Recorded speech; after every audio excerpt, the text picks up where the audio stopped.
বান্ধবীদের সাথে দেখা করতে গিয়ে বাড়ি ফেরার সময় আমাদেরকে এইভাবে যে মাঝপথে গাড়ি থেকে নামিয়ে দেবে এটা আমরা ভাবতেই পারিনি। তো চলো কি হয়েছে না হয়েছে প্রথম থেকেই বলি। হাই, আমি শান্তনা। অনেকদিন পর যাচ্ছি বান্ধবীদের সাথে একটু দেখা করতে। প্রায় অনেক মাস হয়ে গেছে কারোর সাথেই দেখা হয়নি। তো আজকে ভাবলাম সবাই মিলে যাব, একটু গল্প আড্ডা খাওয়া দাওয়া হবে। তার জন্য দেখো বেরিয়ে পড়েছি। আমরা যাচ্ছি এখন চাঁইপাট। এখন বাজে 11টা মতো। এখানে আমার দুই বান্ধবী চলে এসেছে। তো এখন সবাই মিলে আমরা বেরিয়ে পড়লাম। যে দুজনেরই ড্রেস আজকে সেম সেম হয়ে গেছে।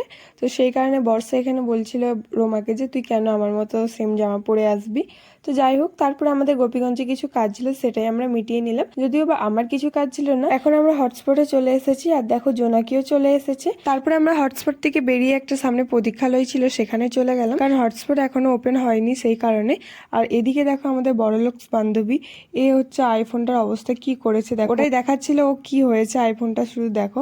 ওকে আমরা বলছিলাম যে তুই এই আইফোনটা নিয়ে রাস্তায় বেরাস কিভাবে। ও বলছে কেন, এই কভারটা তো আছে, এই কভারটা তো লাগিয়ে দিলে কেউ কিছু আর জানতেই পারবে না। এরই মধ্যে প্রচন্ড জোরে বৃষ্টিও চলে এলো। এখানে জোনাকিকে বলছিলাম যে আমি যদি এখন বাড়িতে থাকতাম তাহলে বৃষ্টিতে ভিজতাম। ও বলছে কেন, এখানেই চলে জানা ভিজে নে। বৃষ্টিটা কিন্তু সেই হচ্ছে, মানে প্রচন্ড জোরে জোরেই হচ্ছে। বৃষ্টিটা থামার পরে আমরা চলে এসেছি একটা কেকের দোকানে কেক কেনার জন্য, কারণ কিছুদিন আগেই বর্ষার বাচ্চা গেল, সেই কারণে আমরা এখানে সেলিব্রেট করবো বলেই আজকে এসেছি।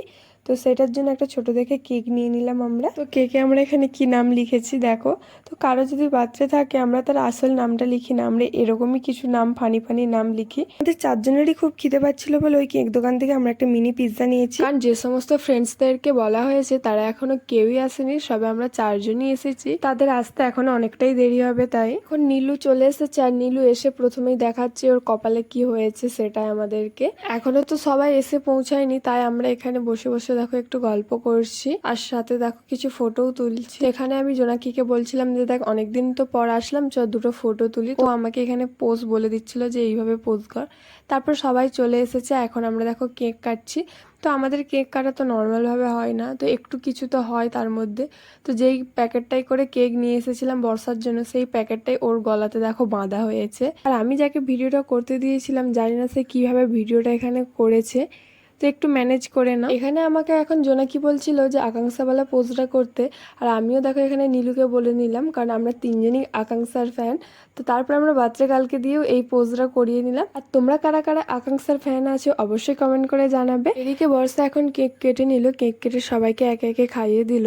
চলো তোমাদেরকে এখন একটা জিনিস দেখাই। এই যে দেখতে পাচ্ছ, জানি না কোথা থেকে ফেস ওয়াশ পেয়েছে, মুখে কেক মাখিয়ে দিয়েছিল, তার জন্য দেখো একজন এখানে ফেস ওয়াশ করছে আর একজন তো এখানে মেকআপ করছে।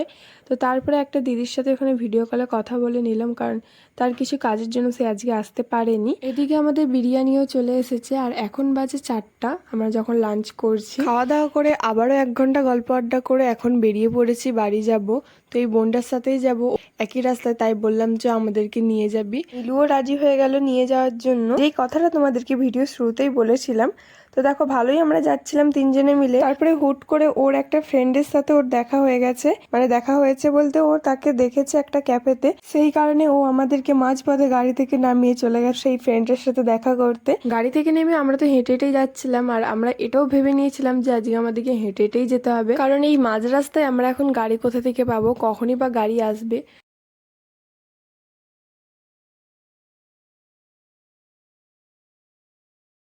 কিছুক্ষণ পর দেখছি পিছন থেকে একটা গাড়ি আসছে, তারপরে সেই গাড়িটাকে দাঁড় করালাম আর ওই গাড়িতে করেই বাড়ি এলাম। তো দেখা হচ্ছে পরের ভিডিওতে, বাই।